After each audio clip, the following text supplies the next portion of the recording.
Hello students, स्वागत है आप सभी का आपके अपने YouTube चैनल जिसका नाम है एक्मे ई क्लासेस। आज की इस क्लास में हम आपका चैप्टर नंबर 2 जो है बेसिक अकाउंटिंग टर्म्स स्टार्ट कर रहे हैं। बेसिक अकाउंटिंग टर्म्स, बेसिक का मतलब होता है जो नॉर्मल टर्म्स हैं। और किससे रिलेटेड नॉर्मल टर्म्स हैं? ये अकाउंटिंग से रिलेटेड नॉर्मल टर्म्स हैं। बेसिक अकाउंटिंग टर्म्स वो टर्म्स हैं जो आपको जब भी आप कॉमर्स की बात करोगे, जब भी आप अकाउंट्स की बात करोगे, तो ये टर्म्स आपको अकाउंट्स में मिलेंगी, कॉमर्स में मिलेंगी, सुनने को मिलेंगी। आप नॉर्मल सुनते भी हैं इन टर्म्स को, जिनका यूज हम यहाँ इस चैप्टर में डिस्कस करेंगे, पूरे अकाउंट में डिस्कस करेंगे, पूरी कॉमर्स लाइफ में डिस्कस करेंगे। तो स्टार्ट करते हैं हम अपना next chapter, that is basic accounting terms. First जो बेसिक अकाउंटिंग टर्म है वो है बिजनेस ट्रांजैक्शन। लास्ट क्लास में हमने बात की कि अकाउंट क्या है, एक आर्ट है बिजनेस ट्रांजैक्शंस को रिकॉर्ड करने की। तो वहां पर एक वर्ड आया था बिजनेस ट्रांजैक्शन। ट्रांजैक्शन होती क्या है? ट्रांजैक्शन जो है वो इकोनॉमिक एक्टिविटी है।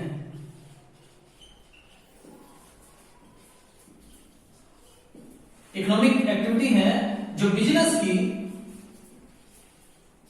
फाइनेंशियल पोजीशन में चेंज ला देती है। A business transaction is an economic activity which do some changes in financial position of a business. Financial position means assets, liabilities or capital of business.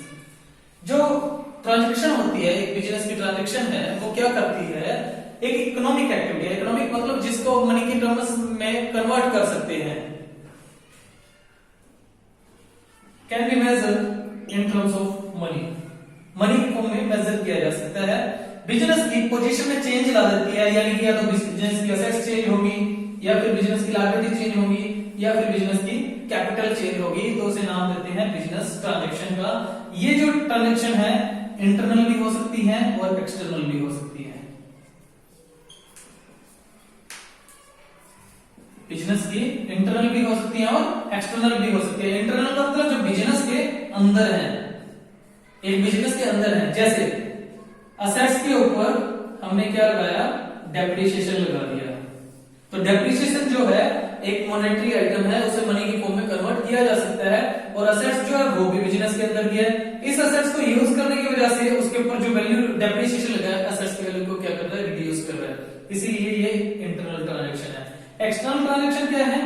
एक firm ने दूसरी firm के साथ कोई लेन then किया, लोन ले लिया, ठीक है, गुड्स परचेज कर लिया, गुड्स सेल कर दिया, तो वो क्या है? एक्सटर्नल ट्रांजैक्शन है। तो बिजनेस ट्रांजैक्शन क्या है? कोई भी हो सकती है, चाहे वो इंटरनल हो चाहे वो एक्सटर्नल हो। कंडीशन है कि वो इकोनॉमिक होनी चाहिए। नंबर 2, मनी की फॉर्म में मेजर की जानी चाहिए और उससे बिजनेस की फाइनेंशियल पोजीशन में चेंज आना चाहिए। तो उसको आप क्या नाम दे सकते हो? Business transaction. क्लियर है? बात करते हैं दूसरी हमारी सेकंड अकाउंटिंग टर्म की। सेकंड अकाउंटिंग टर्म है इवेंट।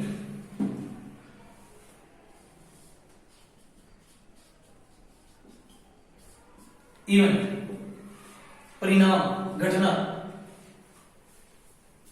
अभी हमने बात की बिजनेस ट्रांजैक्शन। बिजनेस ट्रांजैक्शन करने से जो रिजल्ट निकल के सामने आया, जो परिणाम निकल के सामने आया, उस परिणाम को, उस कॉन्सिक्वेंस को हम नाम देते हैं इवेंट का। सबसे पहले क्या होगी? बिजनेस ट्रांजैक्शन होगी। कौन सी नेचर की थी वो? इकोनॉमिक नेचर की थी। उससे क्या हुआ? बिजनेस की फाइनेंशियल पोजीशन में चेंज आ गया।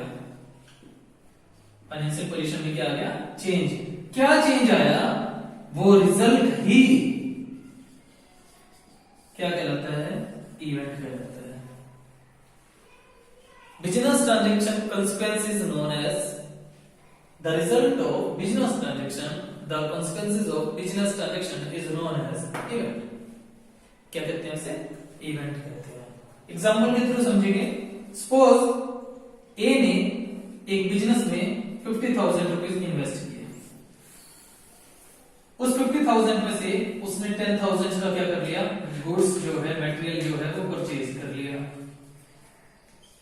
ये कैपिटल लगाई है उसने। उसके बाद उसने क्या किया, 50,000 जो है, 5,000 जो है उस पे प्रोडक्शन एक्सपेंस कर दिए।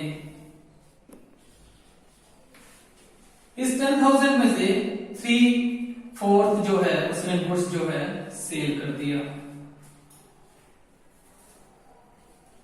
ये वेरियस ट्रांजेक्शन है, ये क्या है, सारी सारी ट्रांजेक्शन है। कैपिटल इन्वेस्ट करना, गुड्स को परचेज करना, प्रोडक्शन पे खर्चा करना, एक्सपेंस करना, उसके बाद गुड्स को बेच देना, ये क्या है, वेरियस हमारी ट्रांजेक्शंस है, वेरियस ट्रांजेक्शन है। इनका रिजल्ट क्या निकल के आया, रिजल्ट क्या है, स्टॉक कितना बचा, मालिक की जो कैपिटल है, ओनर की कैपिटल है, वो कितनी रहेगी, बिजनेस को प्रॉफिट हुआ या लॉस हुआ वो कितना हुआ। ठीक है, जैसे अगर मैं यहाँ पे बात करूं 9,000 का मैंने 3/4 जो गुड है वो सेल कर दिया। ठीक है, तो क्या स्टॉक 10,000 का था, 3/4 जो है 3/4 जो हमने सेल कर दिया, तो 1/4 हमारे पास बच गया 2500। ये क्या है, रिजल्ट है, इस ट्रांजेक्शन के होने का रिजल्ट है। कैपिटल 50,000 की कैपिटल थी, हमारा गुड्स था 3/4 10,000 का, 7,500 का, 7,500 का गुड्स हमने 9,000 पे बेच दिया। अगर मैं एक्सपेंस को थोड़ी देर के लिए इग्नोर करूं या इसको भी कंसीडर करते हैं हम टोटल एक्सपेंसेस को, सपोज मैं इस प्रोडक्शन एक्सपेंस को यहाँ पे कंसीडर करते हैं, तो हमारे जो खर्चे हुए टोटल 7,500 का गुड्स था, 5,000 एक्सपेंस हुआ, टोटल 12,500 कॉस्ट आ गई, 9,000 में मैंने बेच दिया, 9,000 में हमने सेल कर दिया, तो 3,500 क्या मिला, लॉस आ गया, क्योंकि हमारे जो खर्चे हैं वो ज्यादा है एज कंपेयर टू सेल, तो मेरा लॉस कैपिटल में से कम हो जाएगा, दैट इज 3,500, तो कैपिटल रहेगी 46,500। प्रॉफिट लॉस, माल को बेचने से मेरे को क्या हो रहा है, 3,500 का लॉस हो रहा है। तो एक किस्म से ट्रांजेक्शन होने से जो मेरे सामने रिजल्ट निकल के आया, ट्रांजेक्शन का जो इफेक्ट निकल के आया, जो रिजल्ट निकल के आया, उसको नाम क्या देते हैं, हम इवेंट का नाम देते हैं। क्लियर है। बात करते हैं next accounting term, third accounting term, that is account.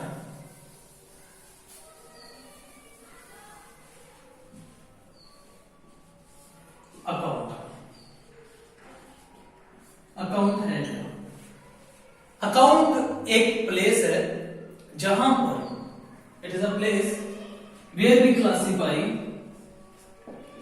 Same nature transaction.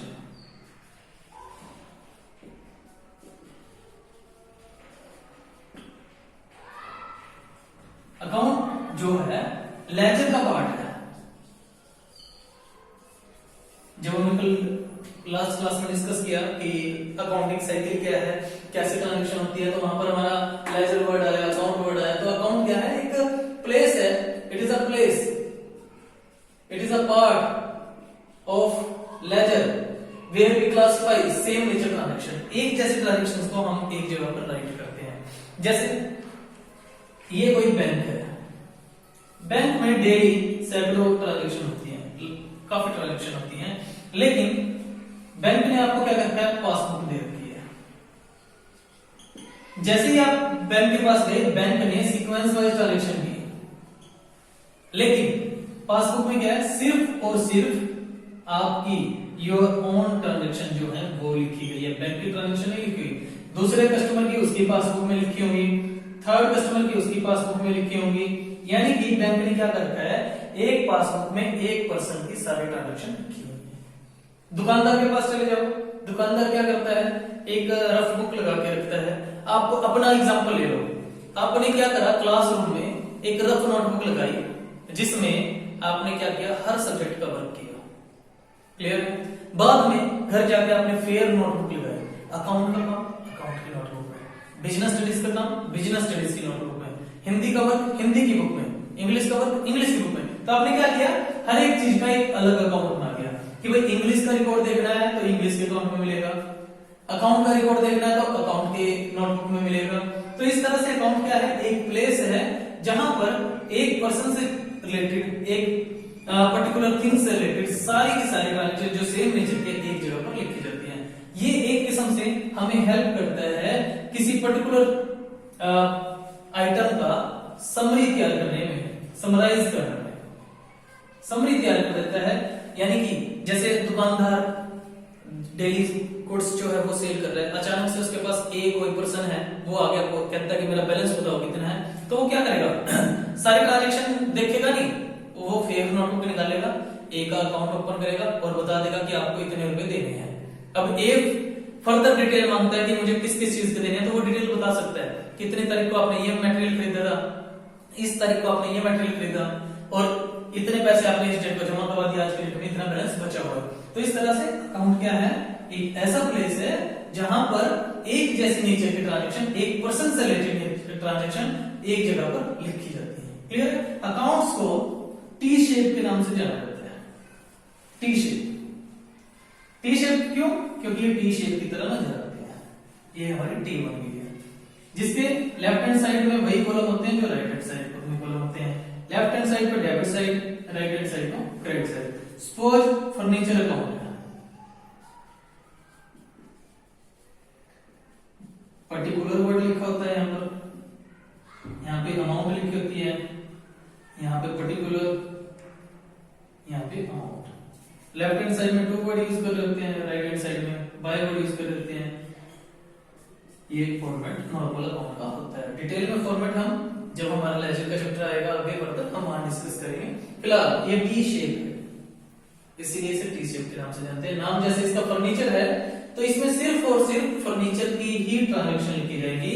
ये अकाउंट हमें सिर्फ और सिर्फ किसका इंट्रोडक्शन देगा, फर्नीचर का इंट्रोडक्शन देगा, फर्नीचर के बारे में बताएगा, फर्नीचर की ट्रांजैक्शन के बारे में बताएगा, फर्नीचर का बैलेंस कितना है, कब फर्नीचर खरीदा है, कब फर्नीचर बेचा है, फर्नीचर के ऊपर डेप्रिसिएशन कितना लगा है, फर्नीचर का लॉस हुआ है, प्रॉफिट हुआ है क्या, ये फर्नीचर की इंफॉर्मेशन है, जस्ट फर्नीचर की। इसके अलावा इससे कोई इंफॉर्मेशन नहीं मिलेगी। तो एक किस्म से ये फर्नीचर अकाउंट की समरी होगी।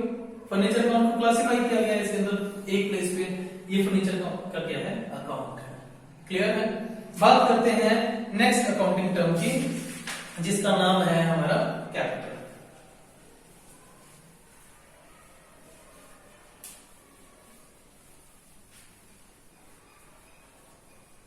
इन बेसिक अकाउंटिंग टर्म्स का आपको आना बहुत ज्यादा जरूरी है, क्योंकि आगे जो चैप्टर आएंगे वहां पर जस्ट इन टर्म्स के नाम आएंगे आपके सामने, और आपको उनके नाम से ही समझ जाना है कि इसका मतलब क्या है, किस पर्पस के लिए यूज की गई है। फोर्थ अकाउंटिंग टर्म आई है हमारे सामने, कैपिटल। नॉर्मली आप छोटी क्लास में किसी बच्चे से पूछोगे कैपिटल क्या होती है, तो कैपिटल बच्चा ये बता देता है किसी देश की राजधानी होगी, किसी स्टेट की राजधानी होगी, कैपिटल वर्ड वो उसे ले लेता है। कैपिटल लेटर्स, बड़े अक्षर, इस तरह से। हमारी अकाउंट की भाषा में जो कैपिटल है वो पूंजी को कहते हैं, पूंजी। कैपिटल क्या है? The amount invested bye a person in their business. Capital क्या है? एक पर्सन के द्वारा, एक ओनर के द्वारा, एक इन्वेस्टर के द्वारा उसके बिजनेस में लगाया गया पैसा है। पैसा जरूरी नहीं है कि कैश में ही लगेगा, कैसे लग सकता है? Investment made by owner in terms of cash, रोकड़ लगा सकता है वो, गुड्स मटेरियल लगा सकता है, असेट कोई प्रॉपर्टी लगा सकता है। बिजनेस में एक ओनर जो है इस फॉर्म में क्या कर सकता है? इन्वेस्ट कर सकता है, किसी भी फॉर्म में लगा सकता है। एक मालिक बिजनेस को बाहर वालों को छोड़ के जो कुछ भी देना होता है वो किसका होता है? मालिक का होता है। हमारी अकाउंटिंग इक्वेशन आएगी, क्या होती है? Capital is equal to assets minus liability. एक बिजनेस में दो तरह का पैसा लगता है, एक मालिक का, एक बाहर वालों का। बाहर वालों का मतलब लोन लेना, लेंडर्स का पैसा, ठीक है। बाहर वालों का पैसा अगर बिजनेस में से घटा दें, लेस कर दें, छोड़ दें, तो बाकी जो पैसा बचेगा वो क्या है? मालिक का पैसा है। बिजनेस में पैसा किस चीज में लगाओगे? प्रॉपर्टीज में लगाओगे, असेट्स में लगाओगे। बिल्डिंग है वो हमारी प्रॉपर्टी एसेट का पार्ट है। गुड्स खरीदा, मटेरियल खरीदा, स्टॉक खरीदा, वो भी हमारी एसेट का पार्ट है। फर्नीचर खरीदा, वो भी एसेट्स का पार्ट है। मशीनरी खरीदी, वो भी एसेट्स का पार्ट है। हमने लोन लिया, वो लायबिलिटी का पार्ट है। टोटल में से, असेट्स के टोटल में से 50 लाख की असेट हैं, उनमें से 5 लाख बाहर वालों के देने हैं, तो बाकी जो बच गया वो किसका बच गया है, वो मालिक का बच गया है। 50 ये हमने अजीव कर दिया, 5 लाख हमारी असेट्स हैं और 50,000 हमारी लायबिलिटी है, तो 4,50,000 जो है वो क्या आ गई, ऑनर की कैपिटल आ गई। ऑनर की कैपिटल में जो पैसा उसने लगाया वो आ सकता है, और जो बिजनेस के प्रॉफिट्स हैं वो भी आ सकते हैं, क्योंकि प्रॉफिट्स के ऊपर भी किसका राइट होता है, ऑनर का राइट होता है। क्लियर है? इस अकाउंटिंग क्वेश्चन को ध्यान में रखिए अपना, capital is equal to assets minus liability. बात करते हैं नेक्स्ट अकाउंटिंग टर्म की।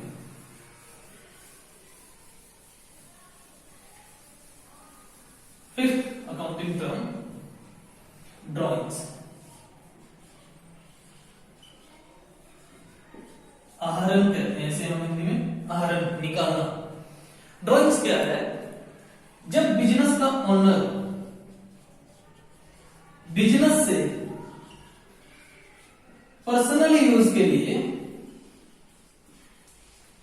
कुछ विड्रॉ करता है, something withdraw in form of cash, in form of goods, in form of asset, that thing is known as drawing. मालिक जो है, बिजनेस का जो ओनर है, वो अपने निजी प्रयोग के लिए, पर्सनल यूज के लिए बिजनेस से कोई भी चीज निकालता है, चाहे वो कैश हो, चाहे वो गुड्स हो, चाहे वो असेट हो, तो वो क्या कहलाएगी, ड्रॉइंग्स कहलाएगी। पैसा निकाल सकता है बिजनेस से, जिस चीज में वो डील कर रहा है। सपोज मेरा स्टेशनरी का बिजनेस है, मैं रजिस्टर ले गया घर पे उठा के, कैलकुलेटर ले गया, तो मेरा गुड्स है। फर्नीचर निकाल सकता हूं, मेरे पास 2 चेयर रखी हुई थी बिजनेस में, वो चेयर घर ले गया मैं, तो वो सारी के सारी क्या है, मेरे ड्रॉइंग्स हैं। क्लियर है? एक ओनर बिजनेस से पर्सनल यूज के लिए कुछ भी निकालता है, तो उसे हम क्या नाम देंगे, ड्रॉइंग्स का नाम देंगे। Is it clear? Okay, start करते हैं नेक्स्ट अकाउंटिंग करते। Sixth accounting term liability.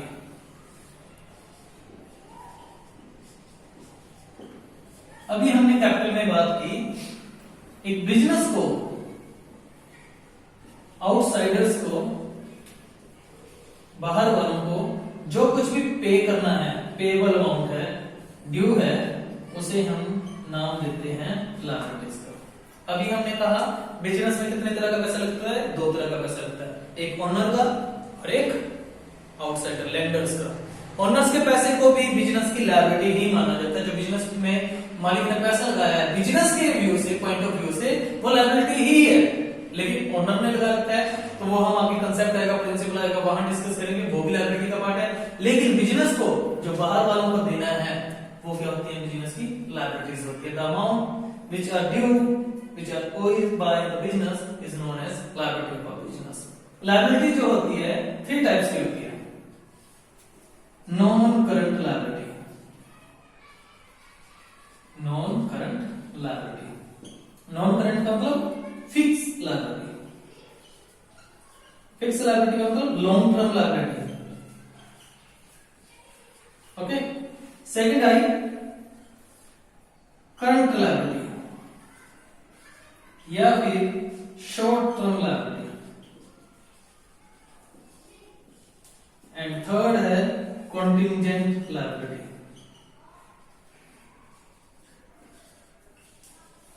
ये 3 तरह की हमारी लायबिलिटी होती है। एक बिजनेस की 3 तरह की लायबिलिटी हो सकती है।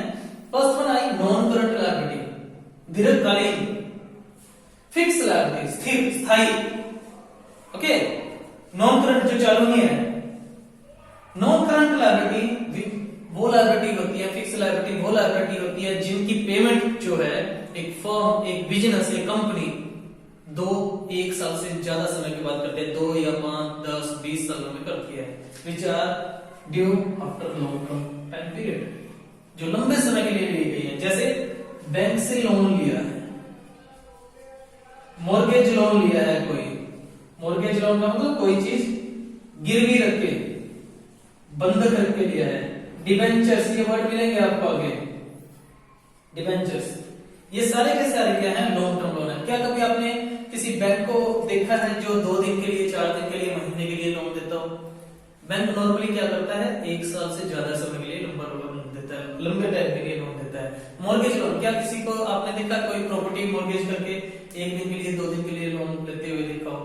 ठीक है, वो कुछ लोन होंगे जो करंट नेचर के होंगे, वो करंट लायबिलिटी में आ जाएगी। लॉन्ग टर्म के लिए जो लोन लेगा, डिबेंचर, ऋण पत्र, 10 साल 20 साल 30 साल तक के लिए बैंक अपने टेन्योर के अकॉर्डिंग क्या करता है, मार्केट से पब्लिक से लोन लेता है। ये क्या है, लॉन्ग टर्म लोन है, जिनकी पेमेंट कंपनी लंबे समय में करेगी, लंबे समय के बाद करेगी। सेकंड आई करंट लायबिलिटी। करंट लायबिलिटी या शॉर्ट टर्म लायबिलिटी, नाम से पता लग रहा है अल्पकालिक।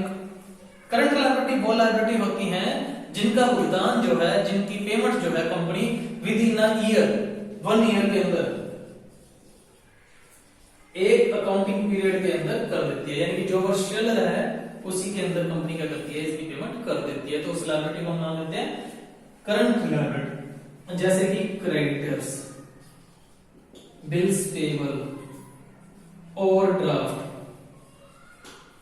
आउटस्टैंडिंग एक्सपेंस, ये सारी की सारी क्या करंट लायबिलिटी है। क्रेडिटर अभी आगे पढ़ेंगे हम, लेनदार होते हैं। बिल्स पेबल, आउटस्टैंडिंग, किराया देना था दिया नहीं है, आउटस्टैंडिंग वर्ड आ है। ओवरड्राफ्ट, बैंक से फालतू पैसे निकाल लिए हैं। ओवरड्राफ्ट आपने सुना होगा, ओवरड्राफ्ट जब हमारे अकाउंट में जो पैसा है उससे ज्यादा निकाल लेते हैं तो उसे ओवरड्राफ्ट कहते हैं। जैसे बैंक में पैसा डलेगा, बैंक अपनी मनी को पैसे को काट लेगा। तो ये सारी की सारी क्या है, करंट लायबिलिटी है, जिनका विद इन अ ईयर, 1 साल के अंदर अंदर कंपनी क्या कर देगी, फर्म क्या है, पेमेंट कर देगी। लास्ट आई कॉन्टिजेंट लायबिलिटी, आकस्मिक दायित्व। कॉन्टिजेंट लायबिलिटी क्या होती है, ये वो लायबिलिटी है जो आज की डेट में, प्रेजेंट में आपकी लायबिलिटी नहीं है, लेकिन फ्यूचर में, फ्यूचर जो आने वाला टाइम है उसमें किसी इवेंट के होने पे, किसी घटना के घटित होने पे, कोई इंसिडेंट होने पे आपकी लायबिलिटी बन भी सकती है और नहीं भी। Which may be your liability on occurring on happening of certain event is known as contingent liability. Contingent liability को बुक्स में, बुक्स का मतलब बैलेंस शीट से कहीं पर भी शो नहीं किया जाता, इनको फुट नोट में दिखाया जाता है। फुट नोट का मतलब ये जो हमने बैलेंस शीट बनाई, यहां नीचे रिमार्क में डाला जाता है। लिखना जरूरी है क्योंकि क्या पता कौन यूजर जो है इस इंफॉर्मेशन का यूज कर ले। दिखाएंगे जरूर, लेकिन बैलेंस शीट के अंदर नहीं दिखाएंगे, सब फुटनोट के फॉर्म में शो कर रहे होते हैं। कॉन्टिजेंट लायबिलिटी इवेंट क्या है, क्या घटना हो सकती है। सपोज हमारा जो है कोर्ट में केस चल रहा है, कोर्ट में क्या चल रहा है, केस चल रहा है, तो उसका क्या इफेक्ट पड़ेगा आपके ऊपर, वो हम डिस्कस करते हैं।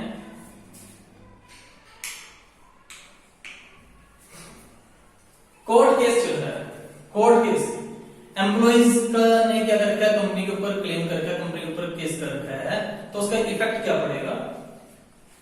केस का अभी हमारे पास कोई रिजल्ट नहीं आया, लेकिन अगर एम्प्लॉय फ्यूचर में केस जीत जाते हैं तो हमें एम्प्लॉइज को पेमेंट करनी पड़ेगी। अगर हम केस जीत जाते हैं तो हमें कोई भी पेमेंट नहीं करनी पड़ेगी। यानी कि डाउट बना हुआ है, आज की डेट में क्या बना हुआ है, डाउट बना हुआ। आज की डेट में हमारी लायबिलिटी नहीं है, लेकिन फ्यूचर में अगर वो केस जीत गए, इवेंट क्या है, इंसिडेंट क्या है, उनका केस जीतना, अगर वो केस जीत जाते हैं तो हमें उनको पेमेंट देनी पड़ेगी, लेकिन केस नहीं जीते तो हमें कोई भी पेमेंट नहीं देगी। तो कॉन्टिजेंट लायबिलिटी क्या है, फ्यूचरिस्टिक है। आज की डेट में हमारी लायबिलिटी नहीं है, लेकिन फ्यूचर में इवेंट होने पे, हैपनिंग होने पे सर्टेन और हमारी लायबिलिटी बन भी सकती है और नहीं भी। तो ऐसी लायबिलिटी को किस नाम से जानते हैं हम, कॉन्टिजेंट लायबिलिटी से। तो ये 3 टाइप्स थे हमारे, non current liability, current liability और कॉन्टिजेंट लायबिलिटी। डिस्कस करते हैं हमारा नेक्स्ट टॉपिक जो है, next basic accounting term.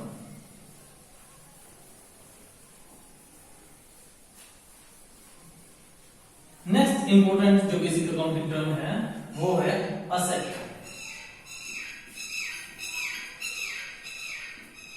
Assets, संपत्तियां। असेट्स क्या होती हैं, एक बिजनेसमैन फ्यूचर में बेनिफिट उठाने के पर्पज से, कुछ अर्निंग करने के पर्पज से किसी प्रॉपर्टी में कुछ भी इन्वेस्ट करता है तो वो बिजनेस की क्या कहलाता है, असेट्स कहलाते हैं। अगर बिजनेसमैन ने किसी चीज को बेचने के पर्पज से नहीं खरीदा उनको कैपेसिटी बढ़ाने के पर्पज से, उनको अर्निंग कमाने के पर्पज से, अर्निंग लेने के पर्पज से खरीदा है, तो उन्हें बिजनेस की क्या कहते हैं? असेट्स कहते हैं। असेट्स क्या है? जो बिजनेस के अंदर किसी भी फॉर्म में लगाई गई है, जैसे कि बिल्डिंग, मशीनरी, स्टॉक, गुड्स, ये सारी की सारी क्या है? बिजनेस की असेट्स है, जिसे बिजनेस ने प्रॉफिट अर्न करने के पर्पज से, कैपेसिटी बढ़ाने के पर्पज से, लॉन्ग टर्म तक यूज करने के पर्पज से खरीदा। ये सारी की सारी क्या है? बिजनेस की असेट्स है। ओके, अब डिस्कस करते हैं असेट्स होती कितनी तरह की है। नंबर 1, फिक्स्ड असेट्स या फिर non current assets. Fixed assets स्थायी संपत्ति है, नॉन करंट असेट्स वो असेट्स जो बिजनेस ने लंबे टाइम तक प्रॉफिट कमाने के पर्पज से खरीदी हैं, लंबे टाइम तक यूटिलाइज अपनी अर्निंग कैपेसिटी बढ़ाने के पर्पज से खरीदी हैं, यूज करने के पर्पज से खरीदी हैं, उन असेट्स को हम नाम देते हैं फिक्स्ड असेट्स। लंबे समय का मतलब 2 साल, 5 साल, 10 साल, 20 साल, उसे हम कहते हैं लॉन्ग टर्म, लॉन्ग टाइम के लिए नॉन करंट असेट्स कहलाते हैं। जैसे कि बिल्डिंग खरीदी, बिल्डिंग में 2 दिन के लिए, 4 दिन के लिए, साल के लिए पैसा नहीं लगाया जाता, 5 साल, 10 साल, जब तक बिजनेस करेंगे तब तक लगाया जाता है। फर्नीचर खरीदा है, लॉन्ग टर्म के लिए खरीदते हैं। मशीन खरीदी है, लॉन्ग टर्म के लिए खरीदते हैं। ये सारी की क्या है? सारी की सारी क्या है? हमारी फिक्स असेट्स है। दूसरी आई करंट असेट्स। करंट असेट्स या short term assets. Current assets वो असेट्स होती हैं जिनको विद इन अ ईयर, 1 साल के अंदर अंदर कैश में कन्वर्ट कर दिया जाता है। वो असेट्स जो है वो क्या कहलाती हैं? करंट असेट्स कहलाती हैं, जिनको एक बिजनेसमैन कोशिश करता है कि 1 साल के अंदर अंदर वो किसमें कन्वर्ट हो जाए? कैश में कन्वर्ट हो जाए। जैसे कि गुड्स, डेटर्स, बियर, स्टॉक एंड सो ऑन। ये सारी की सारी क्या है? करंट असेट्स हैं हमारी, जिनको with in a year convert कर सकते हैं इन कैश। नेक्स्ट आती है tangible assets. Tangible assets fixed assets का पार्ट है। टेंजिबल असेट्स होती क्या है? विच कैन सी और टच, यानी कि जिनकी फिजिकल शेप है, फिजिकल एग्जिस्टेंस है, उन्हें हम क्या नाम देते हैं? टेंजिबल असेट्स का। जैसे बिल्डिंग को आप देख सकते हो, ये बोर्ड जो है आप देख सकते हो, मार्कर जो है देख सकते हो, फर्नीचर को देख सकते हो, मशीनरी को देख सकते हो। ये सारी की सारी क्या है? टेंजिबल असेट्स हैं, which can see, which can touch, known as tangible assets. जिनकी फिजिकल शेप है, फिजिकल एग्जिस्टेंस है, वो टेंजिबल असेट्स हैं। फोर्थ आई इनटेंजिबल असेट्स। इनटेंजिबल असेट्स ये भी किसका पार्ट है? फिक्स्ड असेट्स का ही पार्ट है। इनटेंजिबल असेट्स वो असेट्स होती हैं which can't see or touch, जिन्हें देखा नहीं जा सकता, टच नहीं किया जा सकता, उन असेट्स को हम नाम देते हैं इनटेंजिबल असेट्स का। अमूर्त, इनविजिबल, जो दिखाई नहीं दे रही, जब दिखाई नहीं दे रही तो उनकी फिजिकल शेप भी नहीं है, तो ऐसे असेट्स को हम क्या नाम देते हैं? इनटेंजिबल असेट्स का नाम देते हैं। ओके, एग्जांपल क्या है इसके? इनटेंजिबल असेट्स के एग्जांपल है हमारे पास goodwill, patents, copyright, trademark, licence. ये सारे के सारे क्या है? हमारी इनटेंजिबल असेट्स है। इनकी कीमत भी बाकी असेट्स की तरह ही होती है। जिनकी रिलायजेबल वैल्यू हो, जिनकी वैल्यूएबल असेट्स हो, उन असेट्स को हम क्या करें? Intangible asset. इनके बदले हमें पैसे मिलते हैं या हमें ये चीजें मनी में परचेज करनी पड़ती हैं। पेटेंट्स है, किसी चीज को काम करने का राइट ले लिया हमने। कॉपीराइट है, कोई हमारी चीजों को कॉपी नहीं कर सकता। लाइसेंस ले लिया किसी काम को करने का। ट्रेडमार्क व्यापारिक चिन्ह है हमारा। गुडविल हमारी रेपुटेशन, जिससे हम मार्केट में पहचान बनी हुई है, जिससे हमारी सेल को बेनिफिट मिलता है इंक्रीज करने में। तो ये सारी की सारी क्या है? इंटेंजिबल असेट्स है। क्लियर है? नेक्स्ट जो टाइप है असेट्स का, फिफ्थ जो टाइप है मेरा, फिफ्थ असेट्स फिक्टिटियस असेट्स। या फिर नॉमिनल असेट्स। फिक्टिटियस कृत्रिम संपत्तियां, कृत्रिम नॉमिनल नाम मात्र की संपत्तियां। फिक्टिटियस असेट्स वो असेट्स हैं जिनकी नो रियलाइजेबल वैल्यू,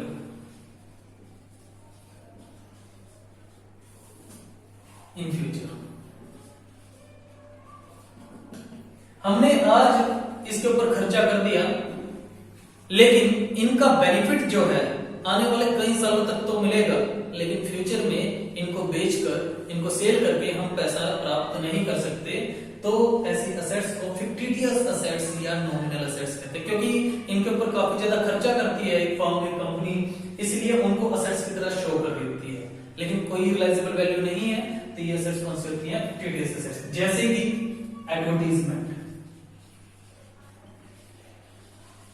एडवर्टीजमेंट के ऊपर कंपनी क्या करती है, मान लिया 5 लाख रुपीस एक्सपेंस कर दिया, जिसका बेनिफिट 5 ईयर तक मिलना होता है, ठीक है, एज्यूम कर रहे हैं 5 ईयर तक मिलना है। तो कंपनी क्या करेगी, फर्म क्या करेगी, इसका 1 लाख जो है इस साल का खर्चा मान लेगी और बाकी 4 लाख को as fictitious assets, as nominal assets balance sheet में शो करेगी। जो 1 लाख है वो इस साल का खर्चा है, trading and profit and loss account में चला जाएगा, और जो 4 लाख है, जो बैलेंस है, उसे फ्यूचर में हम अपने बैलेंस शीट में असेट्स के फॉर्म में शो करते रहेंगे।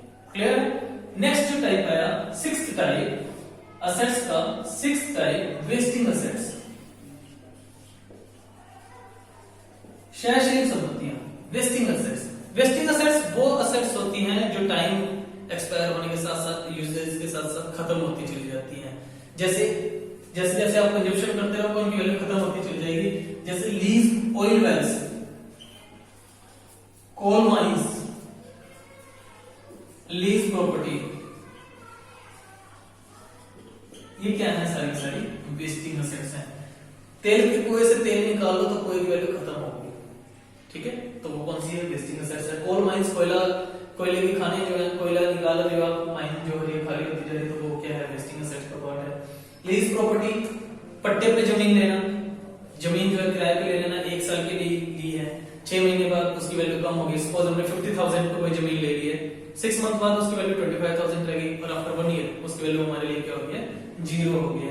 तो इस टाइप की जो असेट्स होती हैं उनको हम नाम देते हैं वेस्टिंग असेट्स। तो ये 5-6 टाइप्स है किस चीज के?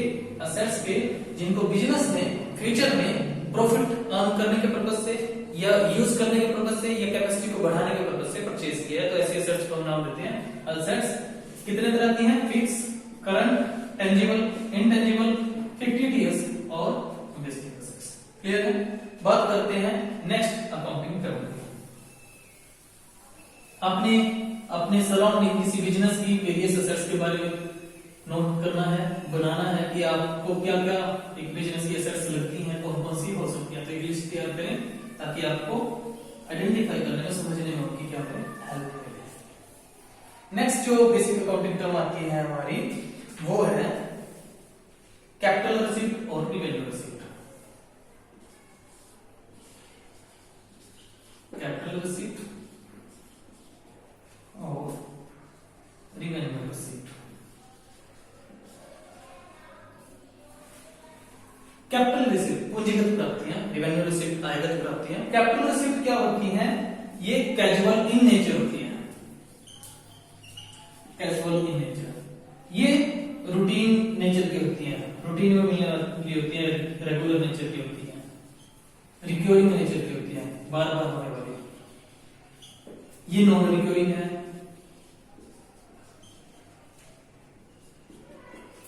कैपिटल रिसीप्ट जो है उनका इफेक्ट जो है बैलेंस शीट पे, या तो लायबिलिटी साइड पे ऐड करके पड़ता है, ऐड करते हैं लायबिलिटी साइड पे, या फिर असेट साइड पे लेस करते हैं, रिड्यूस करते हैं। इनको trading and profit and loss account में शो करते हैं। क्लियर है? Trading and profit loss account balance sheet आगे डिस्कस करेंगे हम, हमारे चैप्टर है। तो कैपिटल रिसिप्ट क्या होती है? कैपिटल रिसिप्ट वो रिसिप्ट है जो बिजनेस को एबनॉर्मल एक्टिविटीज से प्राप्त होती है, यानी बिजनेस का काम नहीं होगा डील करना, लेकिन उन्हें प्राप्त हो रहा है। कभी कभी होने वाली ट्रांजेक्शंस हैं, इनको बैलेंस शीट में या तो लायबिलिटी साइड में ऐड करके दिखाया जाएगा या फिर असेट साइड किसी असेट्स को लेस करके दिखाया जाएगा। वो रिसीप्ट कौन सी होती है? कैपिटल रिसीप्ट होती है। रिवेन्यू रिसीप्ट वो रिसीप्ट होती है जो बिजनेस की नॉर्मल एक्टिविटीज से हो रही है, रूटीन में हो रही है, बिजनेस की काम ही ऐसा है कि जिसकी वजह से उसे मिल रही है, बार बार होने वाली होगी, और इनको बिजनेस के प्रॉफिट एंड लॉस अकाउंट के अंदर शो किया जाता है। एग्जांपल से समझते हैं क्या है। रिवेन्यू रिसीप्ट में सेल ऑफ गुड्स, बिजनेस का काम क्या है? गुड्स को खरीदना बेचना, गुड्स का मतलब मटेरियल को सेल परचेज करना, ठीक है। कमीशन मिल गया, commission received, rent received, interest received, ये सारी की सारी क्या है? हमारी रिवेन्यू रिसीव्ड है, बार बार प्राप्त हो रही है, इसलिए इनको हम नॉर्मल पी&एल अकाउंट में, ट्रेडिंग अकाउंट में शो कर देते हैं। दूसरी तरफ कैपिटल रिसीव्ड के एग्जांपल अगर मैं देखता हूं, लोन टेकर, लोन ले लिया, बैंक से लोन ले लिया, बैंक से लोन लिया 5 लाख रुपीस का लोन ले लिया, तो लोन लेंगे तो हमारी क्या चीज इंक्रीज होगी? लायबिलिटी इंक्रीज होगी। डेली तो लोन नहीं लोगे, नेचर कैसी होगी? कैश फ्लो, नॉन रिकरिंग है, बिजनेस का हम लोन लेना नहीं है, तो इसलिए से लायबिलिटी साइड पे शो करेंगे, ठीक है। सेल ऑफ फर्नीचर, फर्नीचर लिख रहा हूं मैं, एक example of fix assets word use करेंगे हम ऐसे। सेल ऑफ फिक्स असेट्स, हमने फिक्स असेट्स को बेच दिया, किसी एक प्रॉपर्टी को बेच दिया।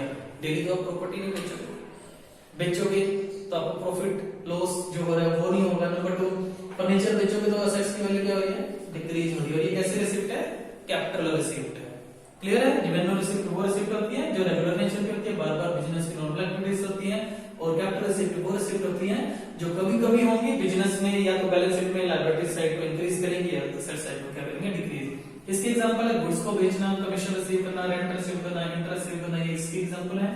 और कैपिटल रिसिप्ट के जो एग्जांपल है, loan taken, sale of assets, lottery, speculative income, ये सारे के सारे क्या हैं? कैपिटल रिसिप्ट के एग्जांपल्स हैं। क्लियर? बात करते हैं नेक्स्ट अकाउंटिंग टर्म की।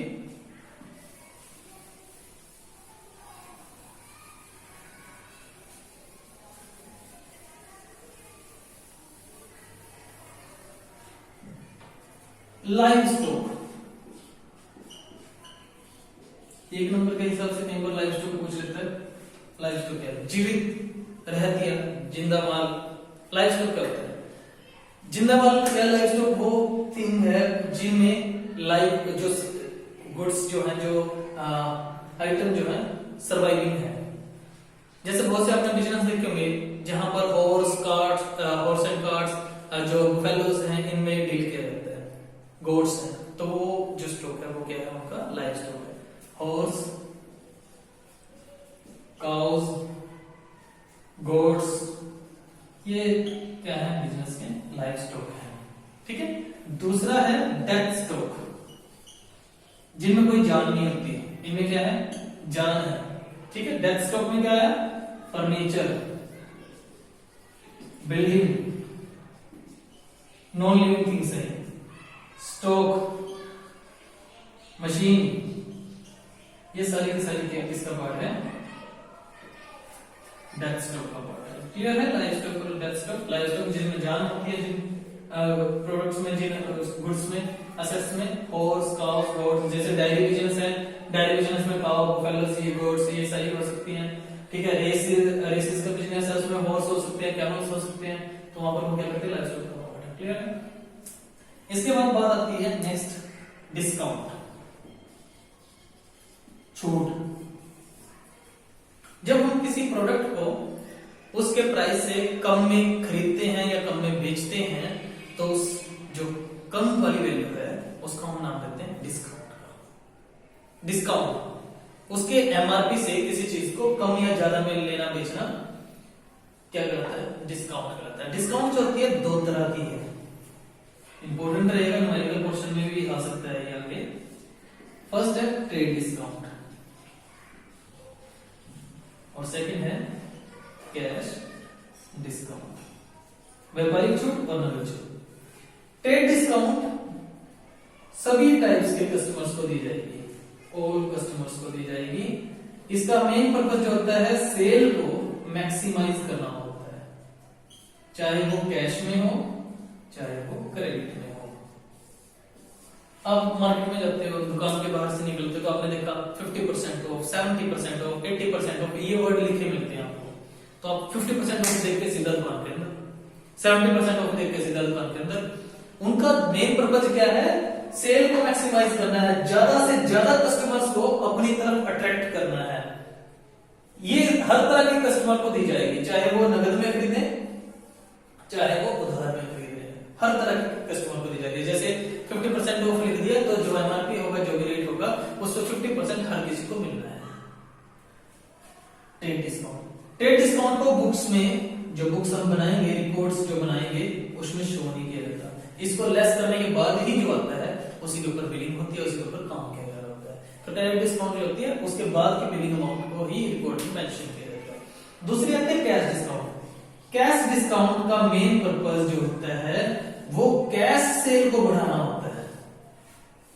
ये सिर्फ उन कस्टमर को दी जाएगी जो कस्टमर हमारे को कैश में पेमेंट करके जाएंगे, क्योंकि फ्यूचर अनसर्टेन है, कल को पैसा कितना लेट मिलेगा, कितना मिलेगा, पूरा मिलेगा नहीं मिलेगा, ये डाउट्स जो है बिजनेसमैन के माइंड में चल रहे होते हैं। तो वो सोचता है 2 महीने बाद, 3 महीने बाद लेने से अच्छा है कि आज ही 1-2% डिस्काउंट देके कैश कलेक्ट कर लिया जाए।